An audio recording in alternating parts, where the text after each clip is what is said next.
प्रिय व्यूअर्स, आज हम जीएसटी के बारे में कुछ बातचीत करेंगे। 1 जुलाई 2017 के पूर्व हमारे भारत में कई प्रकार के टैक्स थे, एक्साइज, सेल्स टैक्स, वैट वगैरह। और जब कोई सामान आता था किसी स्टेट से दूसरे स्टेट में, जितने भी स्टेट बीच में पड़ते थे सभी जगह टैक्स का भुगतान होता था। तो 1 जुलाई 2017 में भारत सरकार ने सोचा कि एक देश एक टैक्स की बात की जाए, व्यवस्था की जाए।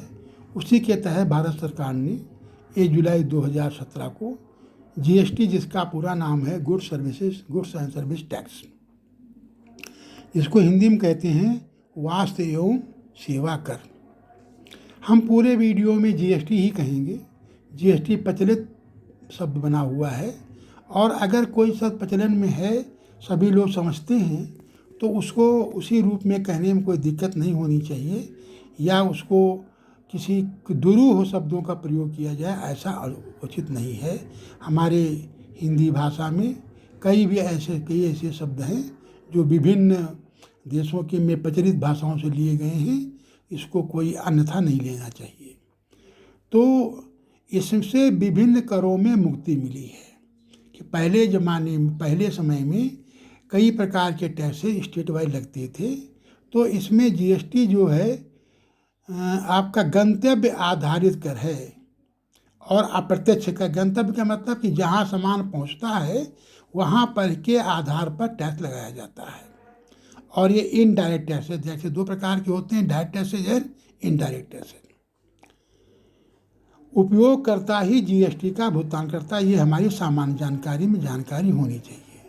जिस राज्य में वस्तु या सेवा का उपयोग होता है वहाँ पर जीएसटी लगाया जाता है, ना कि जहाँ इसका निर्माण होता है। निर्माण में अन्य खर्चे जोड़े जाएंगे, लेकिन टैक्स वगैरह का मामला वहाँ छोड़ दिया जाता है। जहाँ जाता है वहाँ पर उनके स्टेट के अनुसार टैक्स लगाया जाता है।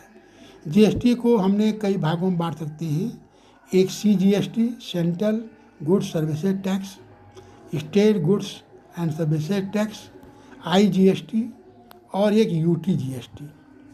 सीजीएसटी मतलब होता है सेंट्रल का, एजीएसटी मतलब होता है राज्य का, और आई का मतलब होता है इंटीग्रेटेड, और चौथा यूटी का मतलब यूनिटेरी, जैसे दिल्ली है, पांडिचेरी है, उन जगहों के अनुसार इनको किया जाता है।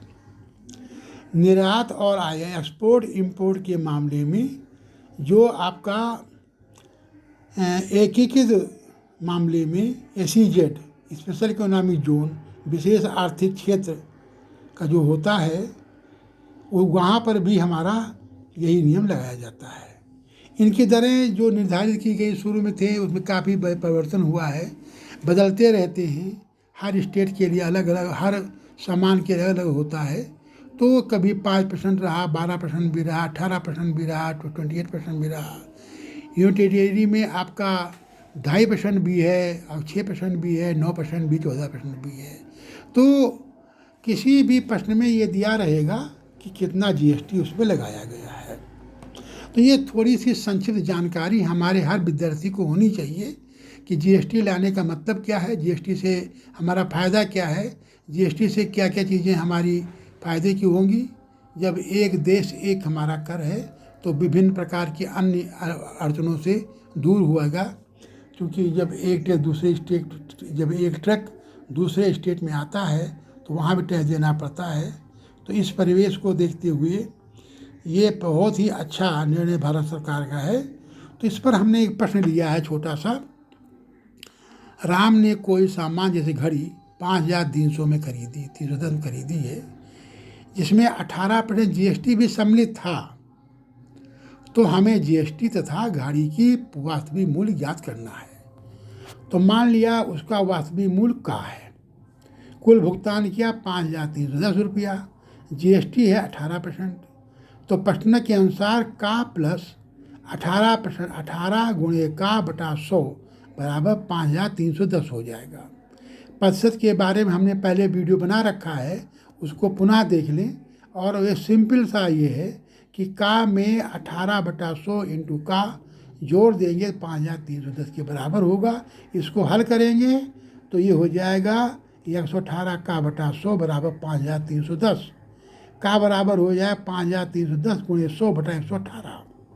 इसको हल कर साफ करेंगे, साफ करने देखें इसकी वैल्यू आती है 4500। तो घड़ी का वास्तविक मूल्य कितना हो गया? 4500 हो गया। तथा जीएसटी की वैल्यू कितनी हो गई? 5310 माइनस 4500, तो ₹810 इस जीएसटी की वैल्यू हुई है। इस प्रकार के ही सवाल हमारे जीएसटी बनेंगे। कहीं जीएसटी का ये वैल्यू निकालनी होगी, कहीं जीएसटी का रेट निकालना होगा, कहीं पर जो कुछ भी सवाल पूछे जाएंगे सिंपल से सारा सवाल आएंगे। आप घबराइए नहीं, जीएसटी का सवाल प्रतियोगिता परीक्षाओं में आएंगे, ज़रूर आएंगे। आप लोग ध्यान रखिए, इनके सवालों हल करते रहिए और हमारे वीडियो देखते रहिए। कुछ भी अगर आप सलाह देनी है हमें सलाह देते रहिए। धन्यवाद वीडियो व्यूअर।